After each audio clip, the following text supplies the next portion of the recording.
Olá, meus amigos, tudo bom com vocês? Estamos entrando na nossa reta final. Faltam 3 aulas para acabarmos nosso curso de Direito Administrativo.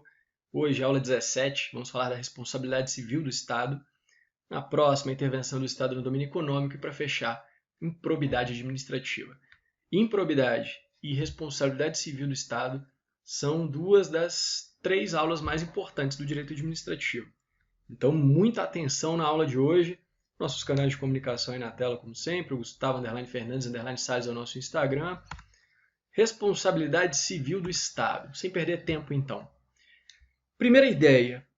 O Estado, quando exerce suas funções, e aí não apenas a função administrativa, mas também a função legislativa e a função jurisdicional, ele pode ser responsabilizado enquanto pessoa jurídica.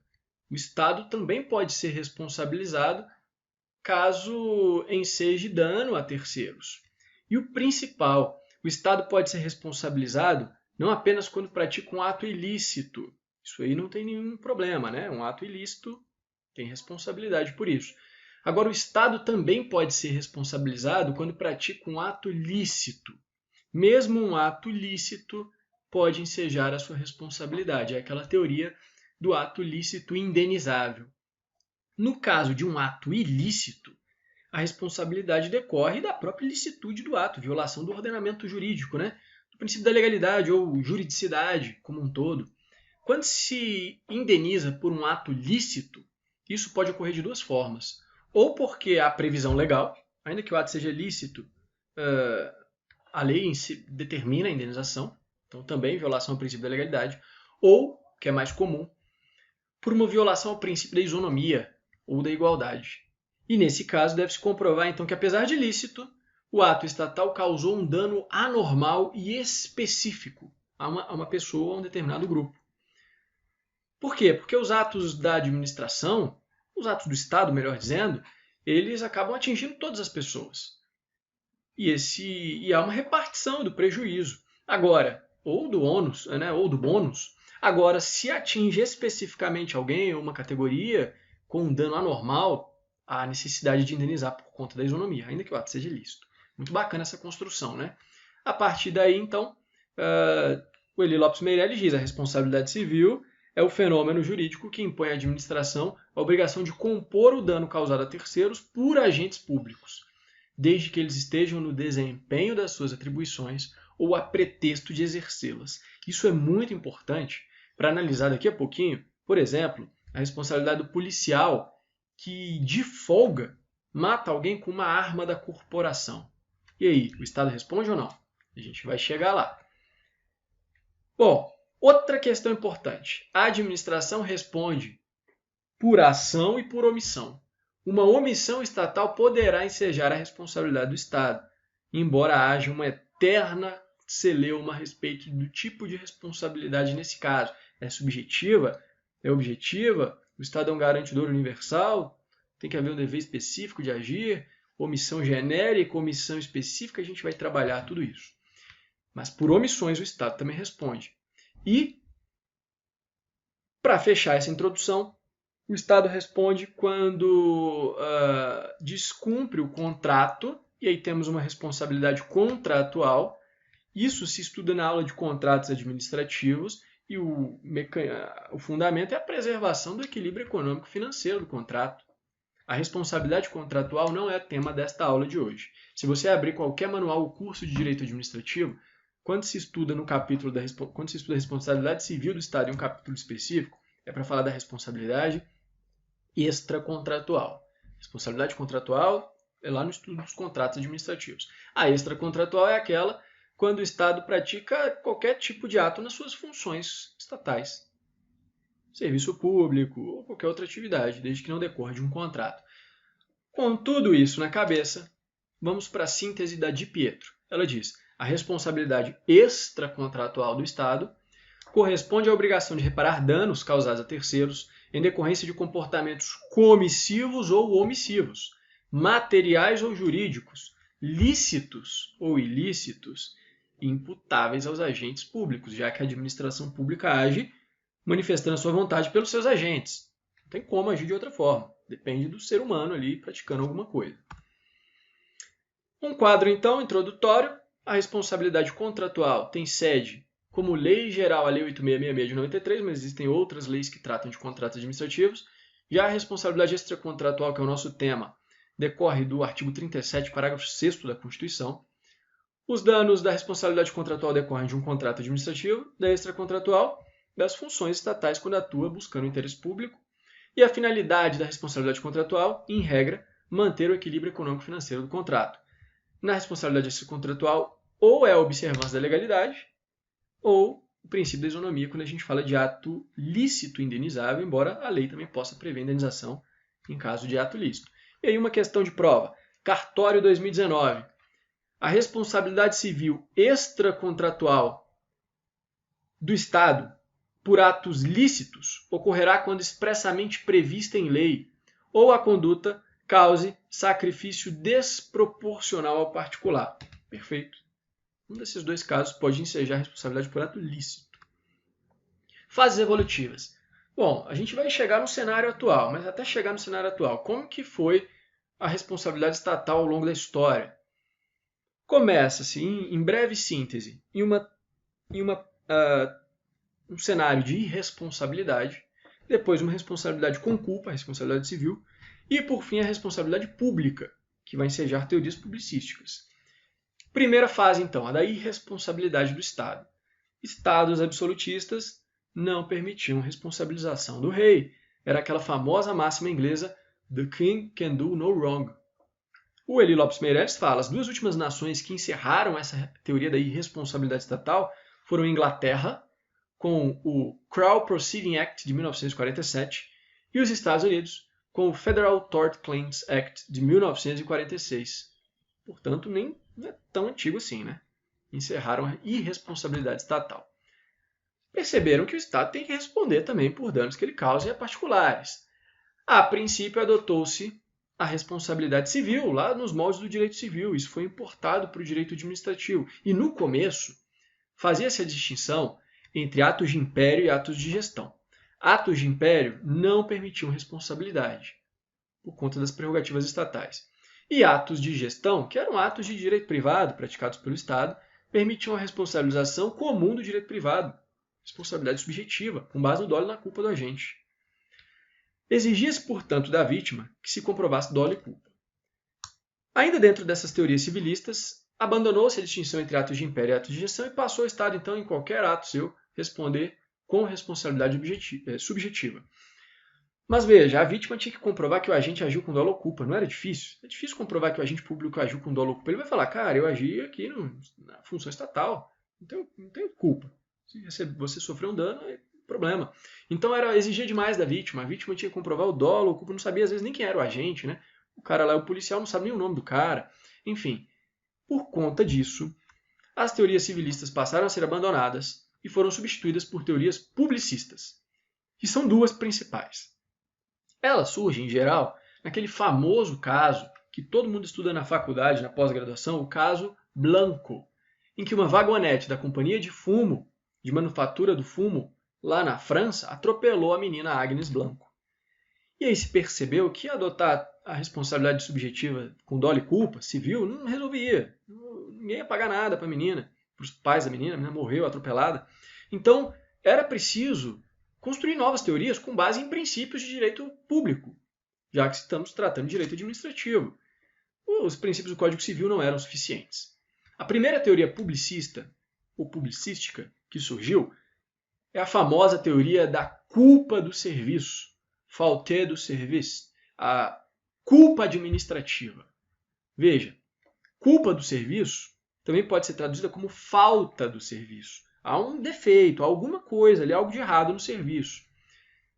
Não se questiona mais se o agente público individualmente agiu com dolo ou culpa, porque isso era muito difícil de provar. Mas, genericamente, se o serviço não funcionou, se o serviço funcionou, mas atrasado, intempestivamente, ou se o serviço funcionou mal, funcionou a tempo, mas mal. Foi o caso da vagonete lá. Então, comprovando-se que houve uma falta do serviço, ou uma culpa do serviço, ou culpa administrativa, o Estado teria que responder, independentemente do dolo ou culpa do agente. Agora, veja bem, embora não se exija dolo ou culpa, é a vítima que tem que comprovar que houve uma inadequação do serviço prestado pelo Estado. Por isso, a responsabilidade não é objetiva. Não caia nesse erro que é muito comum.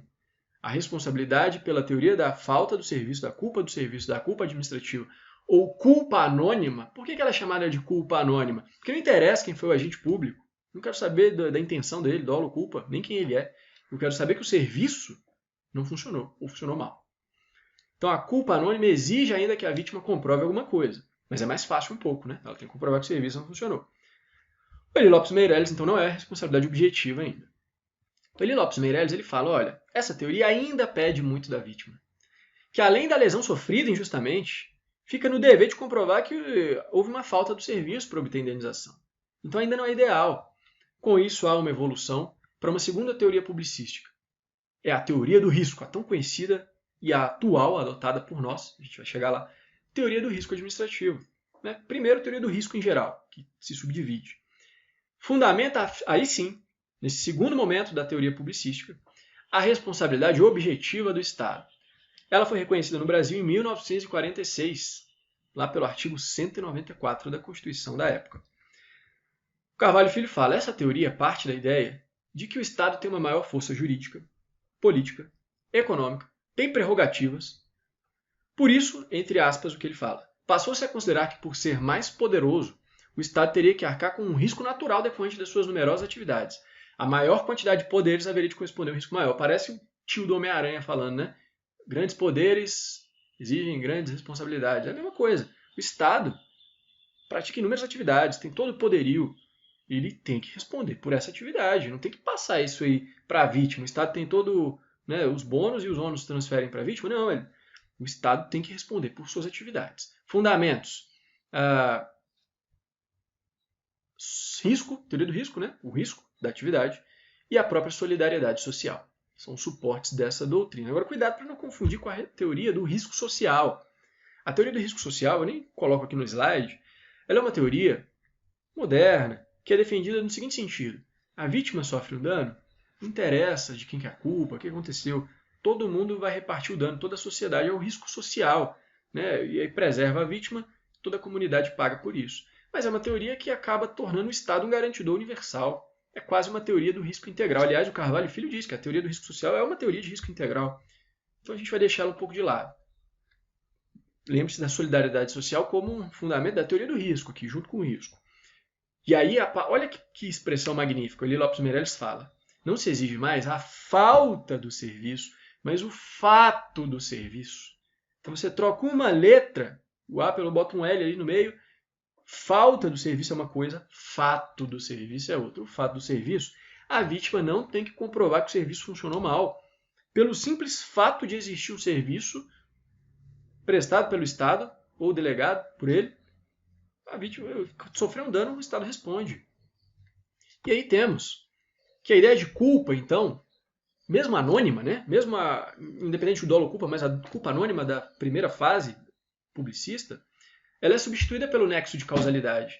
Não interessa mais se o serviço funcionou bem ou mal, mas sim se ele foi praticado por um agente do Estado, conduta, causou um dano a alguém particular, e o nexo de causalidade, a conduta do Estado causou o dano. São os três elementos da responsabilidade civil que a vítima tem que comprovar. É claro, mesmo sendo responsabilidade objetiva, não pode a vítima falar, Estado, comprove aí que eu não sofri dano. Não é assim, ela tem que comprovar o dano, tem que comprovar que a conduta veio do agente estatal e tem um nexo de causalidade. Mas ela não precisa comprovar mais algo além disso. Se o serviço funcionou mal, se dolo ou culpa, nada disso. Tá? Elementos, então, da responsabilidade objetiva do Estado, está aí na tela nesse quadro azul. Uma conduta do agente público pode ser, inclusive, lícita, desde que ele tenha causado um dano anormal a alguém, ou a lei diga que ele responde, mesmo a conduta sendo lícita, o nexo de causalidade e o dano. Ainda que o terceiro, que sofreu o dano, seja um terceiro, que não é usuário do serviço. A gente vai chegar lá, mas isso aí todo mundo sabe. Caso o ônibus atropelou o ônibus lá da concessionária de serviço público, ainda que seja uma pessoa jurídica, privada, a gente vai ver, mas está exercendo um serviço público, atropelou alguém, o cara nem era usuário do serviço de transporte coletivo, urbano. O Estado responde, obviamente. E se for um dano lícito, como eu falei, uma conduta lícita, o dano tem que ser anormal específico, em regra, salvo previsão legal. Essa teoria do risco, ela se desdobra em duas teorias. A teoria do risco administrativo, que é adotada por nós, é objetiva a responsabilidade, mas se admite excludente de ilicitude. Na verdade, não é nem de ilicitude, é excludente de responsabilidade. Fala-se que há uma inversão do ônus da prova, por quê? Porque a vítima não precisa comprovar nada, fora os elementos comuns da responsabilidade civil, isso é óbvio. Mas é o Estado que, para afastar sua responsabilidade objetiva, tem que dizer, olha, realmente foi uma conduta de um agente público que causou o dano, mas foi culpa exclusiva da vítima. A vítima se jogou na frente do trem. Aí o Estado vai ter que responder por isso, ela queria se matar? Ou foi uma culpa de terceiros, exclusiva de terceiros. Ou, caso fortuito, força maior. O Estado pode afastar, então, sua responsabilidade, tem um ônus da prova disso. Essa é a teoria regra do artigo 37, parágrafo 6 da Constituição. E temos a teoria do risco integral. É aquela que diz também a responsabilidade objetiva, mas o Estado não pode afastar essa responsabilidade. Ele é um garantidor universal. Essa doutrina é muito criticada, principalmente pelos doutrinadores mais antigos, os clássicos. O Eli Lopes Meireles fala, ela conduz à iniquidade social e ao abuso. É o que o Carvalho Filho também diz dela sob a vertente do risco social. O Estado vai responder por tudo agora? Não, aí não tem sentido, né?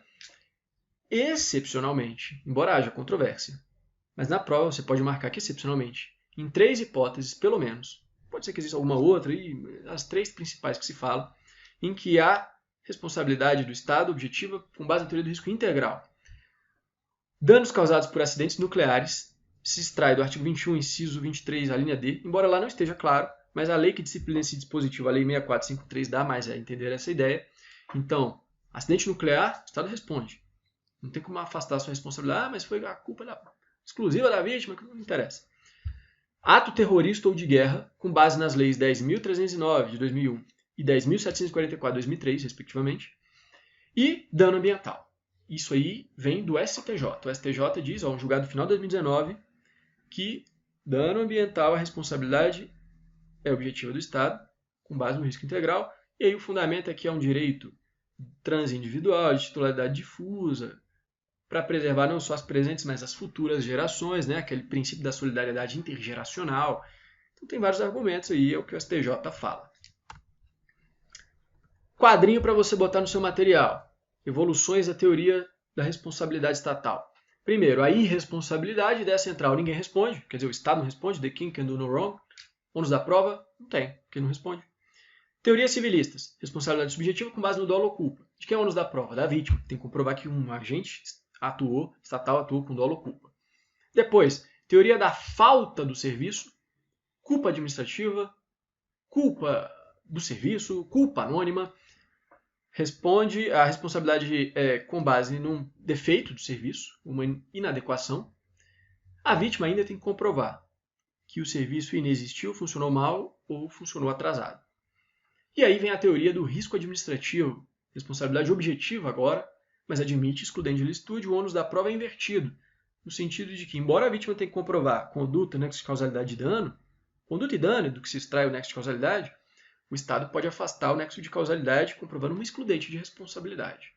E a teoria do risco integral não admite excludentes, então não se fala em ônus da prova, né? Não tem excludentes, basta comprovar conduta ou dano, a vítima comprova a responsabilidade objetiva. Acabou. Cenário atual. Como estamos hoje? Já adiantamos, é a teoria do risco com base no risco administrativo como regra e aquelas exceções que a gente falou do risco integral. Ela vem da onde? Do 37, parágrafo 6º da Constituição, que diz: pessoas jurídicas de direito público e também de direito privado, desde que as de direito privado prestem serviço público, respondem pelos danos que seus agentes nessa qualidade, como agentes, não uma pessoa que está dormindo em casa lá, não está mais atuando no serviço público, como nessa qualidade de agente público, representando ou presentando o Estado, causa terceiros, e tem mais, assegurado o direito de regresso contra o responsável, no caso de dolo ou culpa. Então esse agente que praticou o ato enseja a responsabilidade objetiva do Estado, mas ele depois poderá responder regressivamente, aí sim o Estado vai ter que comprovar nessa segunda ação, uma ação de regresso, dolo ou culpa do agente. Mais difícil. Fala-se que, com base no princípio da indisponibilidade do interesse público, é um dever do Estado ingressar com ação de regresso. Não é uma opção, é um dever. Bom, então uma sociedade de economia mista ou uma empresa pública, que é pessoa jurídica de direito privado, que explora a atividade econômica, não responde objetivamente. A responsabilidade é subjetiva. É claro que, no caso concreto, a responsabilidade pode até ser objetiva, mas por conta do Código de Defesa do Consumidor, de alguma outra coisa. A regra é que é subjetiva. Já as pessoas que prestam serviço público, ainda que privadas e não pertencem ao Estado, como uma concessionária, ela responde objetivamente, independentemente da qualidade do usuário do serviço, se é usuário, se não é. Vamos julgar desde 2009 até hoje, não sei como isso ainda cai prova. Pode ser usuário ou não. Uma pessoa qualquer sofreu dano da concessionária, ela responde objetivamente. Exemplo cotidiano, que eu falei, o ônibus. Pega muito isso em vara de fazenda pública, vara civil. A idosa estava no ônibus, o motorista freou, sei lá, passou no buraco, não dirigiu, a mulher caiu, quebrou a perna. Responsabilidade objetiva com base na Constituição. E o Estado responde? Ou é a concessionária? A concessionária, diretamente. Mas e se ela não tiver dinheiro, depois de esgotar todas as tentativas de pagamento, subsidiariamente o Estado responde e responsabilidade objetiva também. Atividades notariais e de registro. Aqui também é importante anotar porque o STF fixou o entendimento. Em 2019, o Estado responde objetivamente pelos atos dos tabeliães e registradores oficiais que no exercício das funções causem danos a terceiro, podendo o dever de regresso contra o responsável em caso de dolo ou culpa sob pena de improbidade administrativa. Resume tudo o que a gente falou até agora. Por quê? Porque esses tabeliães e registradores, eles agem por delegação constitucional. Agem em nome do Estado, então são agentes públicos, inclusive. O Estado responde objetivamente pelos atos deles. E eles, especificamente? Eles respondem também com base no 37, parágrafo 6º? Não, porque tabeliães, notários, são pessoas físicas. E o 37, parágrafo 6º faz referência a pessoas jurídicas que prestam serviço público. Então, eles não respondem objetivamente com base no 37, parágrafo 6º. Respondem com base na lei, que tem autorização constitucional lá 236 da Constituição. Que lei é essa? 8935, artigo 22, que diz: os notários e oficiais de registro são civilmente responsáveis por todos os prejuízos que causem a terceiros por culpa ou dolo, responsabilidade subjetiva, quando causem pessoalmente ou pelo substituto que escolheu, o escrevente que autorizou, assegurado o regresso. Então a responsabilidade deles é subjetiva. E o parágrafo único diz que o prazo prescricional é de 3 anos, não vai ser o de 5 anos em face do Estado, como a gente vai ver. Só tem um pequeno problema. Professor, eu sei que ainda vai falar na aula aí, mas eu sei que existe a teoria da dupla garantia. E aí? Pela dupla garantia, o particular não pode ingressar contra a pessoa física, ele tem que ingressar contra o Estado, na indenização. Então, como é que vai incidir essa lei que diz que a responsabilidade do tabelião é subjetiva, do notário oficial de registro aqui no caso?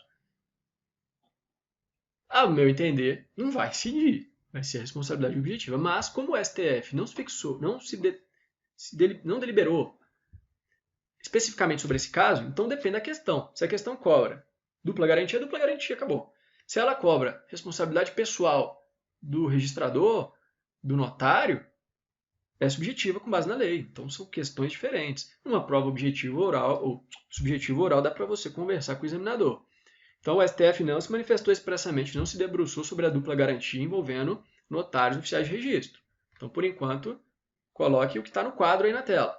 Ação proposta contra o Estado por ato do tabelião ou registrador, responsabilidade objetiva, o prazo a gente vai ver de 5 anos, prescricional. Ação proposta diretamente contra o tabelião registrador. A responsabilidade é subjetiva com base na lei, prazo é de 3 anos. Se essa segunda possibilidade ainda existe, o Supremo vai ter que decidir. Olha como isso foi cobrado em prova. 2019, CESP. Conforme entendimento do STF, a responsabilidade civil do Estado por ato de notários e oficiais de registro, que nessa qualidade causam danos a terceiros, é direta, primária e objetiva. Correto. A responsabilidade do Estado é objetiva, direta e primária. Agora, outra questão 2019. Segundo a legislação, é objetiva a responsabilidade civil dos tabeliães por danos causados a terceiro assegurado regresso. Não. Do tabelião é subjetiva. Errado. Ainda que tenha o regresso lá do escrevente, do substituto, mas é subjetiva. Tem que ter dolo e culpa. Ou culpa. Bom, outra questão importante é que o 37, parágrafo 6º, deixa bem claro que o agente deve agir nessa qualidade de agente público. Então, é preciso que ele atue no âmbito de uma função estatal. O Eli Lopes Meireles ele fala o seguinte: para a vítima, é indiferente o título pelo qual o causador direto do dano esteja vinculado à administração, bastando que esteja a serviço do poder público, embora atue além ou fora da sua competência. Então, nas palavras dele, ele diz o seguinte: desde que a administração defere ou possibilita ao seu servidor a realização da atividade administrativa, a guarda de um bem, a condução de uma viatura, assume o risco da execução e responde civilmente pelos danos que esse agente causa a terceiros. Então veja, para o Meirelles, não interessa se o agente está de folga, está em casa.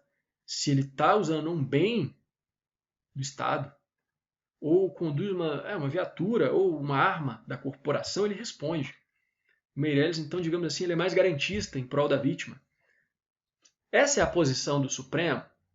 Difícil responder, mas vamos fazer uma construção. A princípio, não. A princípio, apesar de bem lançada a tese do Meirelles, o STF vinha dizendo que essa prática de ilícito por agente público estando de folga, utilizando a arma da corporação, a princípio não responderia o Estado. Olha só, o primeiro caso foi o RE 363423 de 2004. O ministro Aires Brito, que deu o primeiro voto, depois ele não é que nem que foi vencido, ele reformulou o voto para acompanhar a corrente vencedora, mas o voto inicial dele foi no seguinte sentido: o Estado é responsável no caso em que o policial militar de folga usa a arma da corporação para matar a companheira, crime passional, porque o Estado forneceu a arma e assumiu o risco do cidadão praticar qualquer conduta injusta e responde patrimonialmente pelo excesso. Então ele adotou o Aires Brito a tese do Eli Lopes Meirelles, mas prevaleceu o voto do ministro Eros Grau. Ele falou, primeiro, culpa em eligendo e culpa em vigilando só se aplica à teoria da responsabilidade subjetiva. Responsabilidade objetiva não. E o principal argumento, o caso é um desentendimento amoroso. A mulher deu um chifre no policial. Homicídio passional. Não é uma situação que o policial, ainda que esteja de folga, faz uso da sua condição de policial para corrigir pessoas ou reprimir condutas. Então o Supremo deu a letra ali, mais ou menos. Agiu durante o expediente, responde, obviamente. De folga, com arma com arma particular, não responde, não tem nada a ver com o Estado. Arma da corporação, viatura da corporação, mesmo após o expediente, o cara deu uma volta na viatura, o Estado consentiu com o uso, o Estado responde, mas desde que a atuação do agente público que está de folga, está como particular, tenha sido a pretexto de função pública. Né? Ele se invoca na policial o tempo todo. Então, ele vê um bandido ali na farmácia, ainda que ele esteja de folga, usou a arma da corporação, ele responde por algum excesso.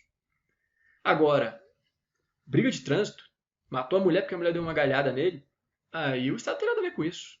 Crime passional, o cara não usou sua condição de policial contra a mulher, o Estado não responde, beleza? Essa é a ideia inicial do Supremo.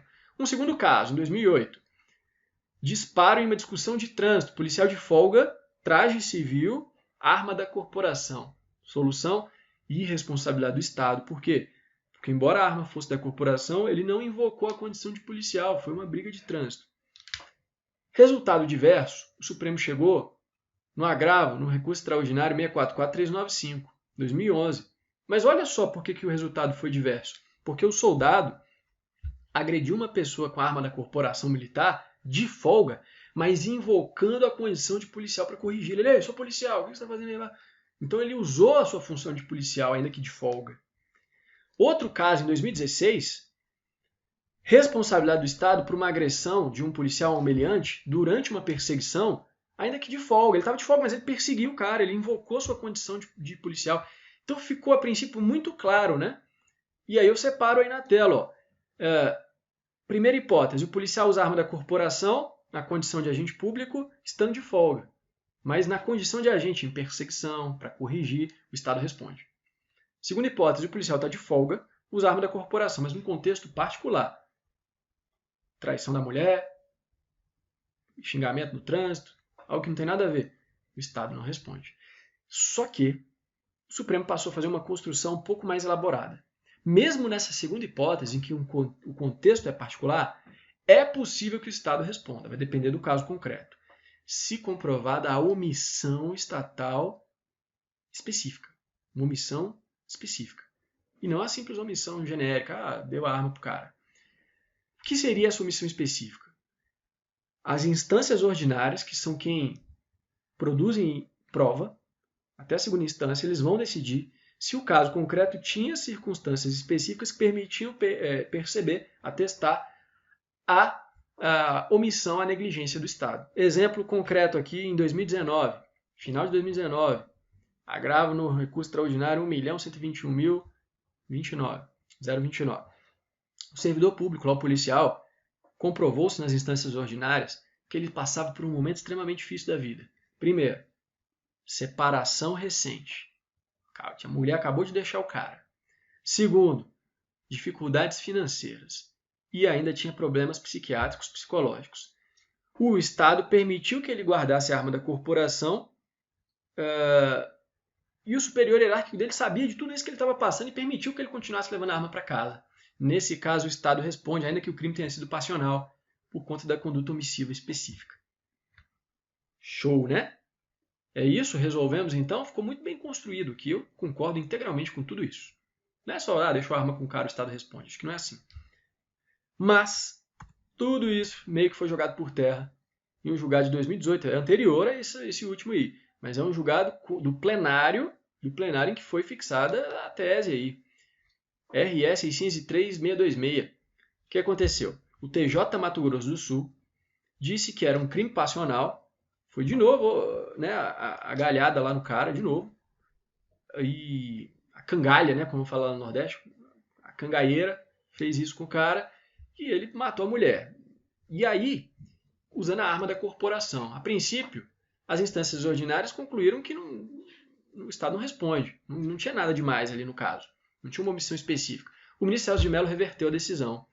E foi então para o plenário e nos embargos de divergência, anotando-se justamente a divergência com julgados, alguns dos quais eu citei aqui na aula, o Supremo não acatou. O ministro Luiz Fux foi relator, seguido a unanimidade pelos membros do plenário, afirmou o seguinte, em negrito aí na tela, a atual jurisprudência da Corte está sedimentada no sentido de que anexo causal entre a omissão do Estado, consubstanciada no dever da vigilância do patrimônio público ao permitir a saída do policial em dia de folga, portando a arma da corporação, e o ato ilícito praticado pelo servidor, né, mesmo sendo no contexto particular, a configurar a responsabilidade civil objetiva, do 37, parágrafo 6º. Professor, como marcar na prova? Não sei. A princípio, você tem todos os dados para raciocinar. Pode-se anotar que se entregou a arma para o policial, o Estado responde, como está aí na tela, esse julgado do plenário, ou pode-se fazer a construção de que se ele invoca a condição de agente é uma coisa, se o contexto particular é outro, o Estado não responde, mas mesmo no contexto particular, as instâncias ordinárias podem ver que houve uma omissão específica. Eu acho essa corrente mais adequada, mas sinceramente você vai ter que sentir a malícia do examinador ali na prova e ver como é que está a questão, porque tem precedente do plenário também recente, dizendo que responde objetivamente e pronto, retornando àquela teoria do Eli Lopes Meireles lá do início. Causas excludentes da responsabilidade civil do Estado. Bom, adotando-se como regra a teoria do risco administrativo, o Estado pode invocar uma excludente de responsabilidade. As principais são caso fortuito e força maior. No direito administrativo, cada doutrinador dá o seu conceito de caso fortuito e força maior. Se no direito civil já tem divergência, imagina no direito administrativo. Primeiro, a posição da Di Pietro. Ela fala o seguinte, força maior é o acontecimento imprevisível e inevitável. Imprevisível, ninguém sabia que ia acontecer. Inevitável, porque aconteceu, vai acontecer agora, ninguém consegue resistir a ele. Estranho à vontade das partes. Exemplo, um raio. Caiu um raio, causou dano a alguém. É um caso de força maior, segundo ela, que exclui a responsabilidade do Estado porque a conduta não lhe é imputável. Não tem qualquer participação do Estado. Já o caso fortuito, ela diz, não exclui a responsabilidade do Estado, porque ele sempre decorre de um ato humano ou de uma falha da administração. Exemplo dela, o rompimento de um cabo elétrico. Ah, mas o cabo rompeu, ninguém sabe por quê. Mas quem colocou o cabo lá não foi o ser humano? E foi a mando da administração? Então responde. Então, para Di Pietro, caso fortuito, não elide, não afasta a responsabilidade, mas a força maior sim. Só que essa doutrina dela é amplamente minoritária. Em geral, independente do conceito que se dê para caso fortuito e força maior, são equiparadas as hipóteses como excludente da responsabilidade do Estado. O Carvalho Filho, equiparando as duas hipóteses e dizendo que ambas afastam a responsabilidade do Estado, ele mata a charada. Para mim, a melhor construção jurídica dos doutrinadores é essa aqui. Ele fala o seguinte, olha, a princípio, caso fortuito e força maior excluem a responsabilidade do Estado porque rompem com o nexo causal. Tranquilo, um dos elementos da responsabilidade civil. Mas é possível que essa não seja a única causa. O caso fortuito e força maior pode não ser a única causa. Vocês já estudaram as concausas? As concausas a gente estuda muito lá no direito penal, né? No direito penal a gente estuda bastante. É possível que junto com o caso fortuito esteja associada a ação ou omissão culposa do Estado. E aí, como não há apenas uma causa, mas com causas, o Estado responde. É claro que a indenização será mitigada, porque em respeito à equidade. São duas causas, então a responsabilização é menor. A indenização é menor, mas o Estado responde. E a de Pietro, embora com a construção totalmente diversa, como a gente viu, ela fala, olha, mesmo quando se trata de força maior, que ela diz que o raio lá, a princípio, exclui a responsabilidade estatal, é possível que o ente público responda, negrito aí na tela, desde que provada a omissão do poder público na realização do serviço.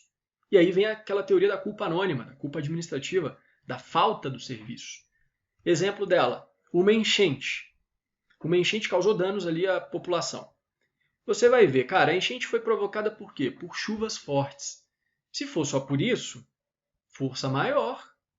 Força maior, não tem o que fazer. Agora, se comprovar que não foi só a chuva forte, mas havia bueiros que estavam sujos, entupidos, galerias de águas pluviais não estavam terminadas a obra, não estava funcionando, sei lá, e isso causou, junto com a chuva forte, a enchente, então temos uma concausa. E por isso que o Carvalho Filho tem a melhor construção. Aí resolve. A de Pietro fala, nesse caso, tem que provar a omissão específica, mas aí tudo bem, também é certo. Mas aí não tem mais aquela diferença de força maior e caso fortuito. Muito boa a teoria do Carvalho Filho nesse sentido. Olha como já caiu em prova. TJ São Paulo. Conforme o entendimento do ordenamento jurídico pátrio, pode-se afirmar sobre a responsabilidade objetiva do Estado, que não há nexo causal entre a conduta e o dano, decorrente de força maior, razão pela qual tal situação não se pode falar em dever de indenizar. Princípio correto. Ainda que provado que a culpa anônima concorreu para o evento. Errado. De onde que ele tirou isso? De Pietro. Ele tirou da de Pietro. Porque a de Pietro fala, olha, força maior exclui. Mas se comprovar a culpa anônima, como a ausência de serviço de limpeza no bueiro e na galeria pluvial, aí o Estado responde. E a questão está errada porque ela falou, ainda que provada a culpa. Não, se comprovada a culpa anônima, o Estado responde. De maneira mitigada, mas responde. Como eu falei, caso fortuito e força maior, os tribunais superiores não diferenciam. Há um precedente aí do Supremo, antigo, de 1996. Mas está aí. O princípio da responsabilidade objetiva não é absoluto. Permite-se abrandamento, exclusão da responsabilidade do Estado nas hipóteses que configuram situações liberatórias. Caso fortuito, força maior ou culpa atribuível à vítima. E aqui a gente chega em mais uma hipótese, então, de excludente de responsabilidade. A culpa da vítima ou também a culpa de terceiros. Grande exemplo, ó. O cara quer se matar e pula na frente da linha do trem. Ah, mas decorreu da conduta do estatal ali, ó. O serviço público ali do trem. Causou um dano, a pessoa morreu, mas culpa exclusiva dela. O Estado é que vai provar isso. A princípio, o Estado responde. Responsabilidade objetiva. Teoria do risco administrativo. Mas não é risco integral. Agora eu acho que você está raciocinando bem comigo, né? Culpa de terceiros é a mesma coisa. Aquele caso mais famoso, arrastão, ou danos causados por multidões de delinquentes, briga de torcida ali fora do estádio. E aí? O Estado responde por isso ou não? A princípio, é a culpa só dos bandidos lá, o Estado não responde. Mas, comprovada a omissão estatal concreta, de Pietro, Carvalho Filho, falam, aí o Estado responde, é uma concausa. E a gente vai falar de novo do arrastão daqui a pouco com mais detalhes, mas a ideia você já pegou. Culpa concorrente, igual lá no direito civil, não elimina a responsabilidade, apenas atenua. E a causa excludente de ilicitude do agente estatal? Não elimina. Né? Pode responder. Tese fixada pelo STJ. A administração pública pode responder civilmente pelos danos causados por seus agentes, ainda que eles estejam amparados em excludente de ilicitude penal. Então não é só falar, estou no exercício, cumprimento, né, no cumprimento do, como é que fala lá? Exercício regular de um direito, cumprimento do dever legal, legítima defesa. Só isso não afasta o dever do Estado de indenizar. Só isso não afasta. Questão de prova, CESP 2019. O município poderá ser condenado ao pagamento de indenização por danos causados por condutas de agentes de sua guarda municipal, ainda que tais danos tenham decorrido da conduta amparada por excludente de licitude penal, expressamente reconhecida na sentença, transitada em julgado. Pode responder. Tranquilamente. Responsabilidade por omissão. Aqui, meu amigo, o bicho pega. Vou falar a posição do STJ, a do Supremo e as 3 vertentes doutrinárias. O artigo 37, parágrafo 6º, que trabalha a responsabilidade objetiva, ele se aplica para a omissão estatal? Sim ou não? Primeiro entendimento, não. O Estado, quando atua por uma conduta omissiva, ou quando não atua, a responsabilidade é subjetiva. Não é subjetiva de dolo ou culpa, isso não existe mais. É culpa anônima, culpa do serviço. Mas é subjetiva, não é objetiva. Di Pietro defende isso, ela cita vários juristas, o principal nome que ela cita é o Celso Antônio Bandeira de Mello. Eles dizem o seguinte, a Di Pietro fala: no caso da omissão do poder público, os danos em regra não são causados por agentes públicos, eles não atuaram, né? Então não foram causados pelos agentes. São causados por fatos da natureza, fatos de terceiros, mas poderiam ter sido evitados ou minorados se o Estado, tendo o dever de agir, se omitiu. Isso significa que para essa responsabilidade por omissão, tem que haver o dever de agir por parte do Estado e a possibilidade de agir para evitar o dano. Não há como falar em responsabilidade objetiva na inércia do agente, que tinha o dever de agir e não agiu, sem que para isso houvesse uma razão aceitável. Então, é subjetiva. Tem que comprovar que ele podia agir e não agiu, ou seja, que havia um dever específico de agir e ele não agiu. Culpa do serviço. Como não é responsabilidade objetiva, mas a culpa anônima, quem que tem que comprovar que o serviço não foi prestado? O particular, né? A jurisprudência do STJ é firme no sentido de que a responsabilidade civil do Estado por condutas omissivas é subjetiva, sendo necessário, dessa forma, comprovar a negligência do Estado, dano nexo causal. Então, tem que comprovar não só os elementos da responsabilidade civil, mas que houve essa negligência, que o serviço não foi prestado, tinha um dever específico. Olha como caiu na prova para juiz 2019. De acordo com o entendimento majoritário atual do STJ, a responsabilidade civil do Estado por conduta omissiva é subjetiva. Se é necessário comprovar negligência, dano, nexo. Correto. Então já anote aí. Até agora, 2020, o STJ entende que a responsabilidade por omissão do Estado é subjetiva na doutrina de Pietro e Celso Antônio Bandeira de Mello. É preciso acompanhar porque o STJ a qualquer momento pode mudar de ideia. Então pode mudar, fica acompanhando lá. Por enquanto é isso. Segunda vertente, a responsabilidade objetiva, ainda que seja uma omissão porque incide diretamente o 37, parágrafo 6º. A Di Pietro ela não cita nomes, mas ela mesma reconhece que essa doutrina parece ser majoritária. Ela fala, ó, muita gente fala isso, eu não vou falar quem, ela não diz quem. Ela não fala isso, né, que não vai falar quem. Eu que não encontrei ninguém que ela fala lá. Mas ela fala, é a doutrina majoritária. Vendo outros autores, o Carvalho Filho diz expressamente que a responsabilidade do Estado por omissão é objetiva, só que ele tem uma construção própria, dizendo que tem que demonstrar culpa. Mas tem que demonstrar culpa, então não seria objetiva, né? Mas ele fala é objetiva. E o Eli Lopes Meirelles também fala que é objetiva. Ele fala, ó, o essencial é que o agente da administração haja praticado o ato ou a omissão na qualidade de agente, e que nessa substituição da responsabilidade individual do servidor pela responsabilidade genérica do poder público, cobrindo o risco da sua ação ou omissão, é que se assenta a responsabilidade objetiva, sem culpa, pela só ocorrência, se bem que ele fala aqui, né, da falta anônima do serviço. Não é bem isso, né? A falta anônima do serviço é a culpa anônima, mas embora não tenha usado as palavras mais corretas aqui, né? Ficou meio dúbio, mas o que ele diz é responsabilidade objetiva, ação ou omissão. Então, Eli Lopes Meirelles é o grande expoente da responsabilidade objetiva do Estado. Uma terceira corrente moderna, que é a que ganhou, para mim, é a que ganhou a doutrina. É difícil falar qual que é a majoritária. A de Pietro fala que é a segunda, que a subjetiva é minoritária, isso é claro. Mas eu acho que essa doutrina agora é a mais defendida. Não sei se falaria majoritária. É a do professor, desembargador lá do Rio de Janeiro, Sérgio Cavalieri Filho. Ele tem uma obra de escola, né, festejada, obrigatória sobre responsabilidade civil, que vai estudar lá no direito civil, mas ele também fala da responsabilidade civil do Estado. E ele diz o seguinte, a responsabilidade subjetiva do Estado não foi banida da nossa ordem jurídica, mas ela só tem lugar no caso de omissão genérica. E aí é preciso diferenciar, a omissão do Estado foi específica ou genérica? Omissão específica pressupõe um dever específico do Estado, que o obrigue a agir para impedir o dano. como a de Pietro lá tinha falado. Embora ela fale simplesmente em responsabilidade subjetiva, mas quem trabalha, quem acaba minudenciando é o Cavalieri Filho. Veja que ele não fala nem em subjetiva nem em objetiva, ele meio que mescla as duas, é uma terceira doutrina.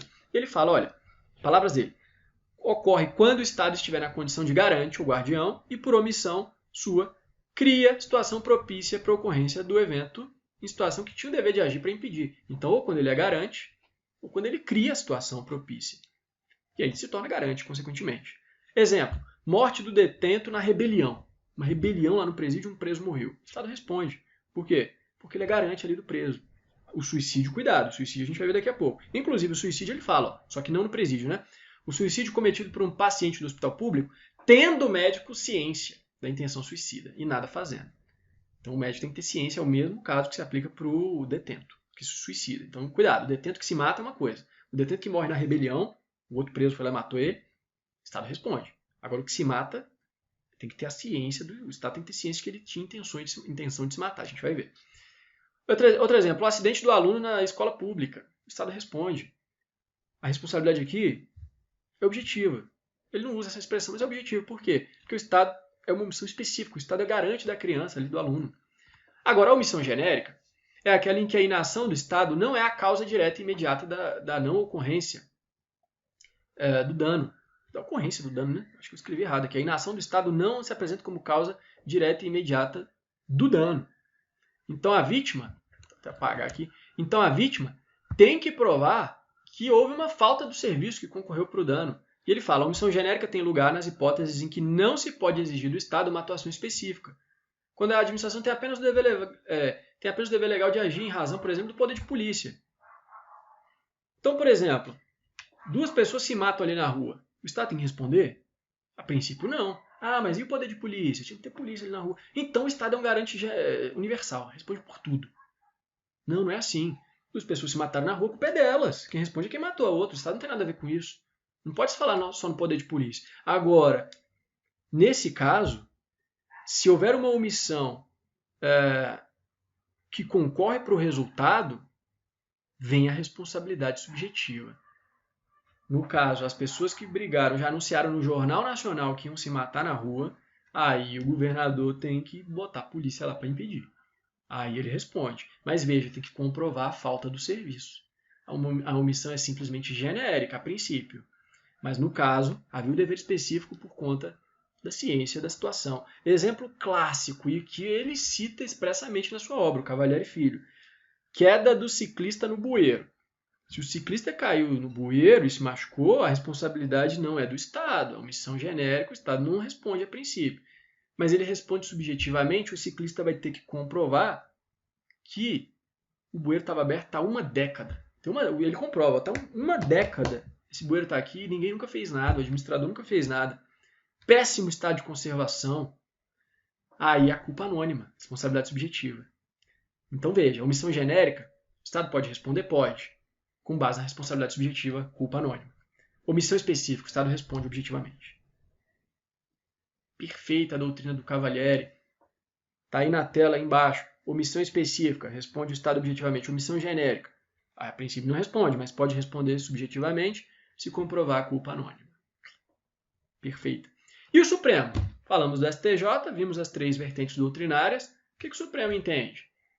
Cuidado. O Supremo não admite a responsabilidade subjetiva, só o Marco Aurélio. Mas é difícil dizer se ele aceita a responsabilidade objetiva ou essa diferenciação do Cavalieri. Parece que ele admite a diferenciação do Cavalieri. Vamos ver juntos? Primeiro dispositivo aqui, 2018. A teor do 37.6, que é o que fala da responsabilidade objetiva, a responsabilidade da pessoa jurídica que presta serviço público em razão de um dano decorrente de crime de furto, no posto lá de pesagem, considerada omissão no dever de vigilância. Então aqui, a princípio, a responsabilidade objetiva. Omissão no dever, não falou se é específico ou nada, responde. E o relator falou o seguinte, não há espaço para afastar a responsabilidade, independentemente de culpa, mesmo sob a ótica da omissão, por conta do risco administrativo. Então, nesse primeiro julgado, adotou a responsabilidade objetiva, a segunda corrente. 2017, 2016, um pouco antes. A responsabilidade civil ou extracontratual pelas condutas estatais omissivas e comissivas é objetiva. Também adotou a a segunda vertente. Essa outra aqui de baixo. Considerando que é dever do Estado manter em seus presídios padrões mínimos de humanidade, a responsabilidade do 37º, né, objetiva, nos termos dela, a obrigação de ressarcir danos, inclusive morais, comprovadamente causados aos detentos, em decorrência da falta ou insuficiência de condições legais de encarceramento. Então aqui ele obrigou o Estado a ressarcir o preso, inclusive dano moral, se comprovar a falta ou insuficiência de condições de encarceramento.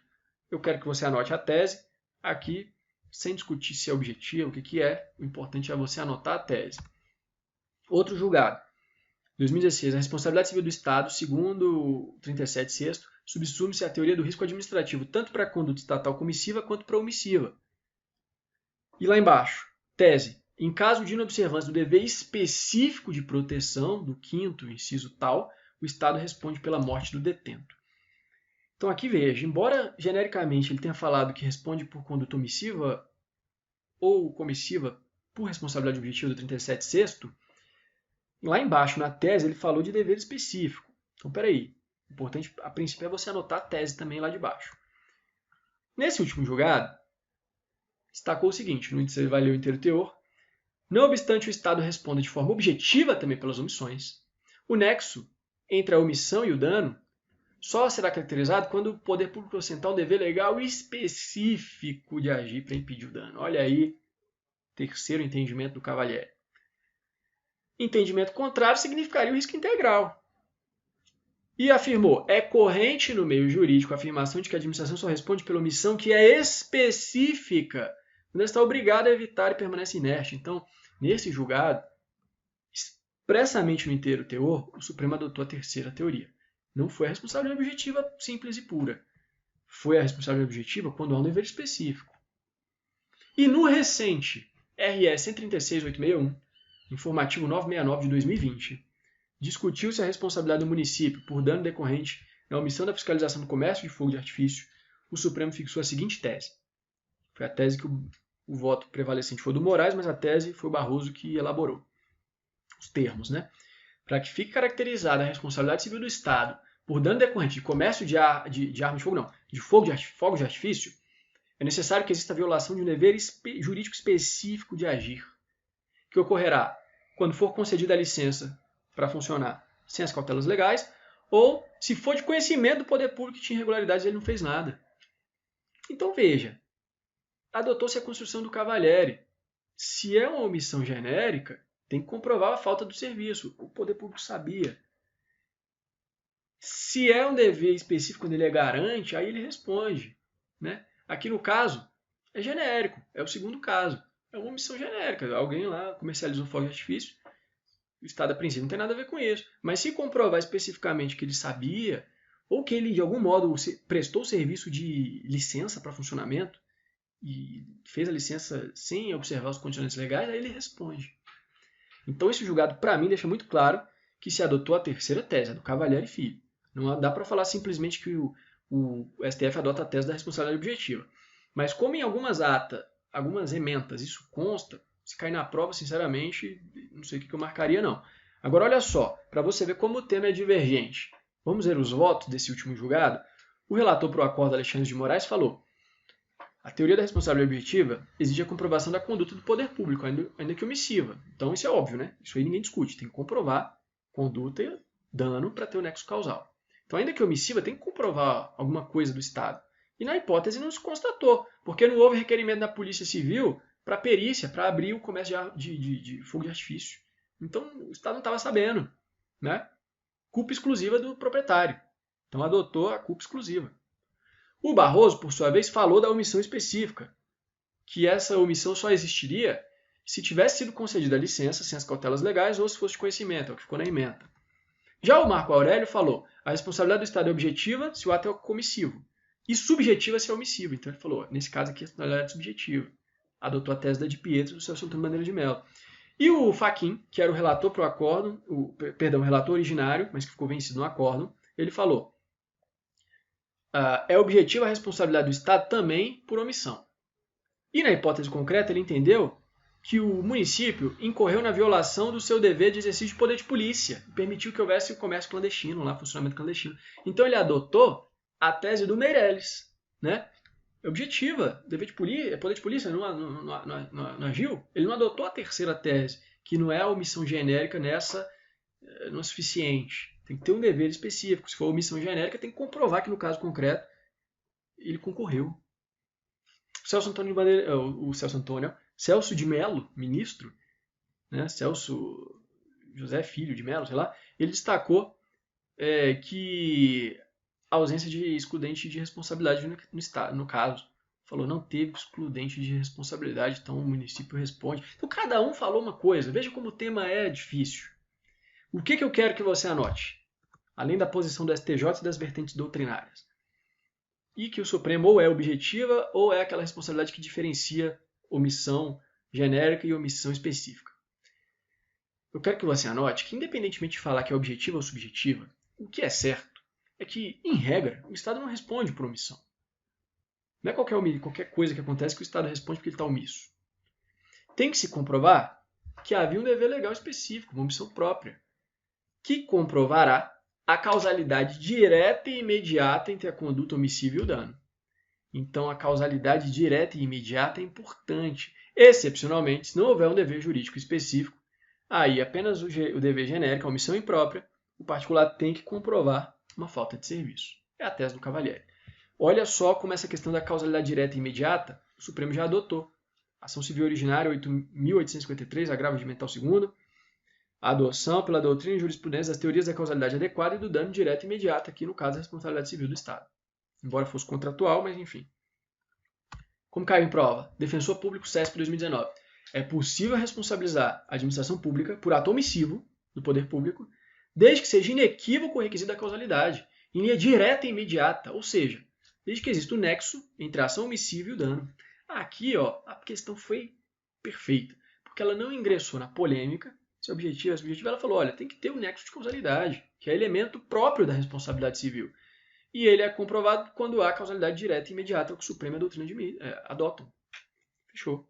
Como que se dá a causalidade direta e imediata? Aí vai depender da doutrina, mas a princípio, quando tem um dever específico, ou se tem uma omissão genérica, tem que comprovar que, no caso concreto, o poder público, de algum modo, não atuou quando deveria. Exemplos, então, para a gente fechar esse ponto. Pessoa roubada no arrastão. A princípio, o Estado não responde, culpa exclusiva de terceiro, os bandidos que estão fazendo o arrastão. Mas, então é uma omissão concreta, não basta alegar o poder de polícia. Mas, é uma omissão genérica. Mas, se comprovada nesse âmbito genérico uma omissão concreta, porque, exemplo, notícias frequentes de arrastões na região, sem que o poder público nada tenha feito, aí ele responde. Salvo engano é de Pietro, eu tirei isso aqui da de Pietro, salvo engano. Foi do Carvalho Filho, agora não lembro. Mas são os mesmos exemplos do Cavalieri, embora a de Pietro adote uma vertente um pouco diferente, como a gente viu. Mas, ao fim e ao cabo, eles acabam chegando ao mesmo resultado, vocês estão percebendo isso, né? Outro, morte ou lesão causada pelo detento que fugiu do presídio. Então o cara fugiu do presídio. A princípio o Estado não responde. O cara fugiu, é culpa dele, que matou a vítima lá, fez o sequestro. Agora, comprovando-se que daquele presídio foge, todo sábado foge um preso de lá. Então com frequência foge gente. Ou o risco suscitado, lembra? O presídio foi construído em uma região residencial e o crime foi praticado horas depois, minutos depois da fuga. O Estado responde, porque ele cria o risco. É o que o Cavalieri Filho fala. Ou porque tem um dever específico, ou porque ele cria o risco.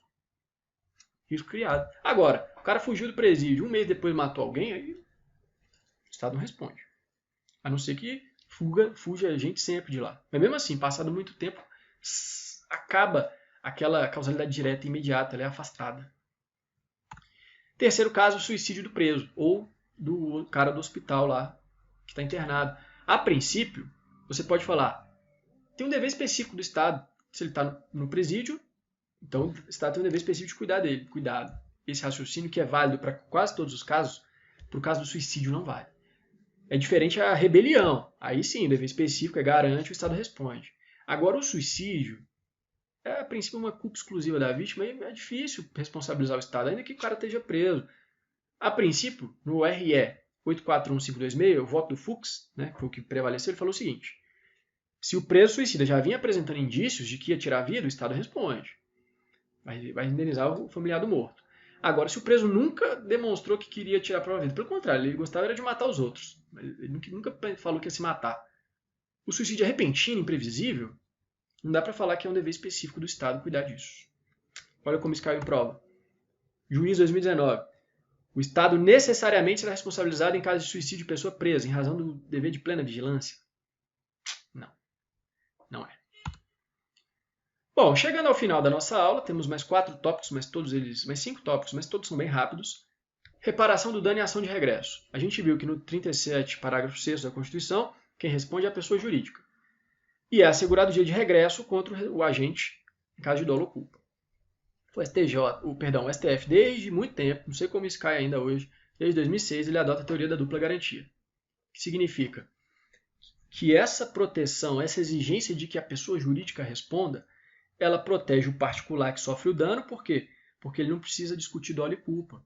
É responsabilidade objetiva. Então, a princípio, ele tem mais possibilidades de ser indenizado. Embora, na prática, dependendo se for vara de fazenda pública, juiz privativo ele vai demorar anos, dependendo do Estado, né? Pode demorar muito mais. E ele, por si só, poderia ter preferência de responsabilizar o agente público. E não interessa, vai analisar a culpa ou dolo. Ele não interessa. Ele quer direto contra o agente, que seria mais rápido ali no juizado especial, por exemplo. Mas não. O STF fala, além da garantia do particular, que não precisa discutir dolo e culpa, a garantia é também do servidor público. Porque ele atua apresentando a vontade estatal. Então quem responde é a pessoa jurídica, não é ele. É aquela velha tese lá do Ricardo Alexandre, no seu Manual de Direito Administrativo, ele fala, é a teoria da imputação volitiva, né? O cara atira em alguém, aí fala, você matou o fulano. Ele, não fui eu, foi meu dedo. Meu dedo que matou, prende aí meu dedo. Não, cara, o dedo, ele apenas é o instrumento, mas a manifestação da vontade é da pessoa, não é do órgão. Embora o dedo não seja um órgão, mas não é do órgão, não é do cérebro, foi meu cérebro. Não tem como falar isso, é bizarro. É a mesma coisa que parece uma bizarrice e se encaixa muito bem na teoria da imputação volitiva. Quem responde é a pessoa jurídica, não é o agente público. Então é uma garantia dele, inclusive, de só ser acionado em caso de regresso. Só se o Estado tiver que pagar, e ainda assim, nesse caso, vai discutir dolo e culpa. Perfeito? Pode ser que caia em prova de novo, porque no recente RE que está aí na tela, no final de 2019, mais uma vez foi divulgado informativo, o Supremo reiterou. É parte legítima para a ação de indenização, em face do Estado, né? No caso, tem que ser contra o Estado, o autor do dano. O agente público não pode ficar como se acionar diretamente. Acionado o direito de regresso, é assegurado o direito de regresso. Então não há legitimação concorrente. A vítima não pode escolher, eu quero entrar contra o particular, contra o Estado ou em litisconsórcio. Não, é só contra o Estado. Só contra o Estado. Olha como isso caiu em prova. CESP 2019. Agente público pode ser responsabilizado pelo dano que causar a terceiro na prestação de serviço público, após a ação de regresso ajuizada pela pessoa de direito público respectiva. Correto. Após a ação de regresso. Na ação de regresso, melhor dizendo, né? 2018. A vítima que busca reparação por dano causado por agente público pode escolher se a ação será proposta diretamente contra o Estado ou em litisconsórcio entre Estado e agente público. Não, não pode. Não é legitimação concorrente. É só contra o Estado, é a dupla garantia. Prescrição. Qual é o prazo que eu tenho para pedir indenização do Estado porque eu caí do ônibus lá da concessionária de serviço público? Bom, a princípio, o decreto 2910 ele diz que são 5 anos. Todo e qualquer direito à ação contra a fazenda. Então, são pessoas de direito público, não envolve a concessionária. E ele fala em todo e qualquer direito. Mas tem 2 detalhes. Embora fale em todo e qualquer direito, a doutrina é tranquila em dizer que são só ações que versam sobre direitos pessoais. Se for a ação real, o prazo vai ser de 10 anos lá do Código Civil, artigo 205. Então, direitos pessoais. Indenização entra aqui, que é o que a gente quer saber. 5 anos. A princípio, só contra o Estado. Não contra a pessoa privada que presta serviço público, mas a Lei 9494 de 97, no artigo 1º-C, estabelece o mesmo prazo quinquenal, só que ela estende quando o ato prejudicial é causado por uma pessoa de direito privado que presta serviço público. Então, 5 anos. 5 anos é o prazo prescricional. E a ação regressiva? Beleza, eu tenho 5 anos para pedir que o Estado me pague porque eu sofri o dano do serviço público. E o Estado agora vai ingressar com a ação de regresso contra o particular. Qual que é o prazo? Primeiro, é prescritível, o Supremo já decidiu. É prescritível a ação de reparação de danos à fazenda decorrente de ilícito civil.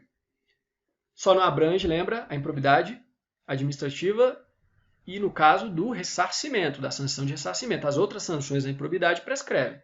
A de ressarcimento não, quando fundada a ação na prática de um ato doloso de improbidade. Um ato culposo prescreve. Doloso não. Qual que é esse prazo, então, prescricional? Discute-se se de 5 anos ou 3 anos, um dos dois. O STF tem adotado o entendimento de 3 anos. Foi o que ficou lá no RE 669069, não ficou claro lá, mas a segunda instância aplicou 3 anos e o Supremo manteve. O STJ, até 2019, até o final de 2019, até agora que estou gravando a aula, ele adota o prazo quinquenal. Mas como é divergente do Supremo, a qualquer hora ele pode mudar. Por que o STJ adota o prazo quinquenal? Porque ele fala, não é justo o Estado ter 5 anos para ter que pagar o particular e na hora de cobrar ele só ter 3. Então, por isonomia, por analogia, aplica-se o prazo do decreto 20.910. Mas isso é posição da STJ, ela é minoritária. Porque a doutrina muito forte fala, olha, uma coisa é a responsabilidade prazo prescricional em face da ação do particular em face do Estado. Outra é do Estado em face do particular, e incidir os prazos comuns, o Código Civil. Né? Não tem nenhuma peculiaridade, não tem nenhuma lei estabelecendo isso. Então, é o prazo lá dos NC, inciso alguma coisa lá, que fala que de 3 anos. Ação por reparação civil, 3 anos. É isso que prevalece. Mas o STJ adota o prazo quinquenal. Como caiu para juiz isso aqui em 2019? Determinado taxista, bêbado, colidiu contra o prédio de uma secretaria estadual e foi danificado. Nessa situação, conforme o STJ, o Estado federado prejudicado tem que propor ação de regresso no prazo prescricional de 5 anos com base na aplicação na lógica do decreto 20.910. O STJ adota isso. Se fosse com base no STF, seria o prazo de 3 anos do Código Civil. Beleza? Para a gente fechar, o Estado responde não apenas por atos administrativos, mas também por atos legislativos e jurisdicionais. Como que o Estado responde por uma lei? Editou uma lei e vai responder por isso? Quando? Doutrina moderna, não são todos, pega os clássicos lá que eles não vão admitir isso. Moderna vem admitindo que, em 3 casos, o Estado responde por ato legislativo. Se a lei for inconstitucional, exigindo-se a prévia declaração pelo Supremo, não é a lei é inconstitucional, como é que está falando? É o juiz da primeira instância? Não, tem que ser o Supremo. O STJ, inclusive, tem julgado antigo dizendo em controle concentrado.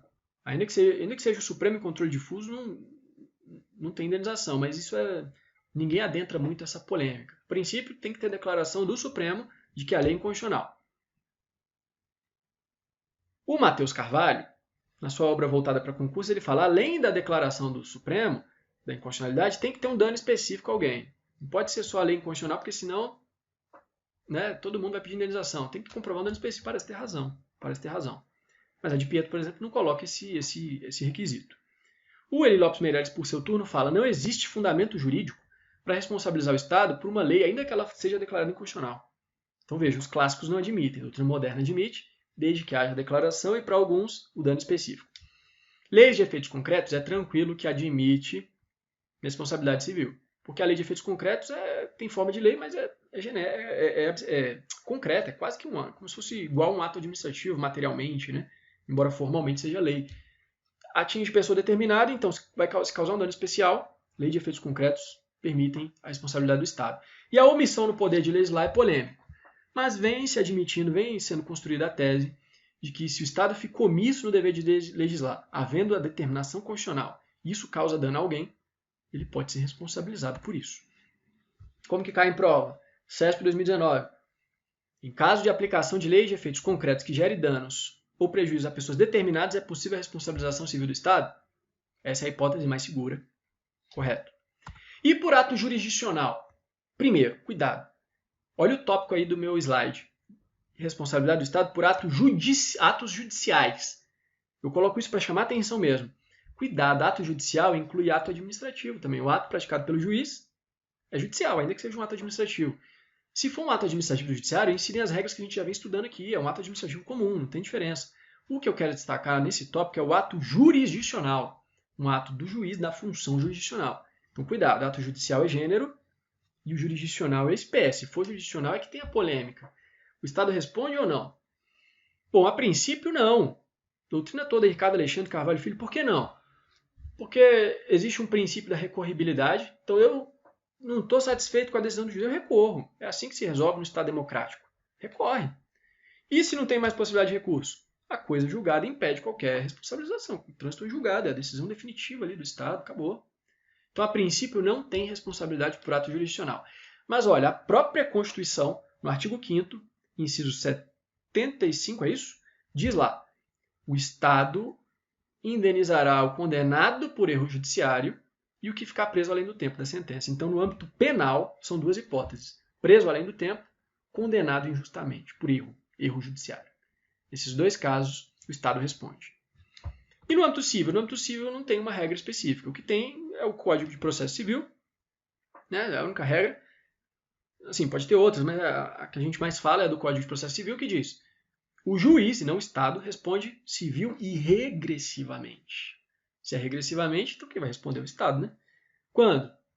Quando atuar com dolo ou fraude, ou se recusar, omitir ou retardar sem um motivo justo uma providência que tem que ordenar de ofício ou requerimento da parte. E o parágrafo único fala que a parte tem que requerer ao juiz que determina a providência e o requerimento tem 10 dias, tem que não ser atendido em 10 dias, não ser apreciado em 10 dias, né? Tem que ser atendido, né?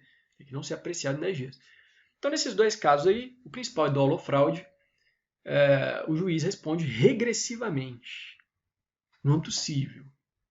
Então, temos essa situação. 2019, questão de prova. O sistema jurídico brasileiro não admite a responsabilidade civil do Estado pela prática de ato jurisdicional errado. A Constituição admite. E o CPC também. E para a gente fechar, responsabilidade do Estado por uma obra pública. Aqui são duas situações. A primeira é a execução ruim da obra. Aqui o Estado responde. Se você contrata um particular para construir sua casa e a obra é uma porcaria, e a má execução da obra te causa dano, o cara vai pagar para você. Ele tem responsabilidade. O Estado, mesma coisa. Então, quando o Estado é o executor da obra, ele responde. E a responsabilidade é objetiva. Indiscutível. Agora, se o Estado celebra um contrato administrativo e a obra é feita pelo empreiteiro, o objetivo do contrato administrativo, pelo menos o da Lei 8666, é de transferência do risco. Então o empreiteiro assume o risco, ele que responde, não é o Estado. Só que o Estado responde subsidiariamente se tentativas de pagamento ocorrerem e o empreiteiro não pagar. Aí o Estado responde, mas é subsidiário. Então aqui não tem nenhuma polêmica, aqui é normal. Aqui o próprio raciocínio lógico te levaria a acertar a questão. A grande polêmica é a responsabilidade pelo simples fato da obra. Pode o Estado responder por ter construído uma obra que não tem nenhum defeito, não tem nada, não caiu nada, a obra perfeita? Um ato lícito? Pode. A simples existência da obra pode ensejar reparação desde que o particular receba um dano anormal e específico. E a responsabilidade do Estado é objetiva, então. Independentemente de ter executado a obra direto ou indiretamente, independentemente de qualquer discussão de erro, de culpa, pelo simples fato da obra mandada ou executada pelo Estado, ele responde objetivamente. Exemplo da doutrina. Construção do cemitério em frente ao hotel. Cara, quem que vai se hospedar num hotel em frente ao cemitério para não conseguir dormir à noite? Eu que não vou. Então ninguém vai mais para esse hotel, quebrou o hotel. Ah, mas o cemitério é um ato lícito, o Estado constrói mesmo o cemitério, não tem jeito. Mas o dano não foi específico ali para o hotel? Então ele responde. Simples fato da obra. Lembra do cemitério aí do hotel assombrado que você não erra. E aqui encerramos. Um grande abraço, até a próxima.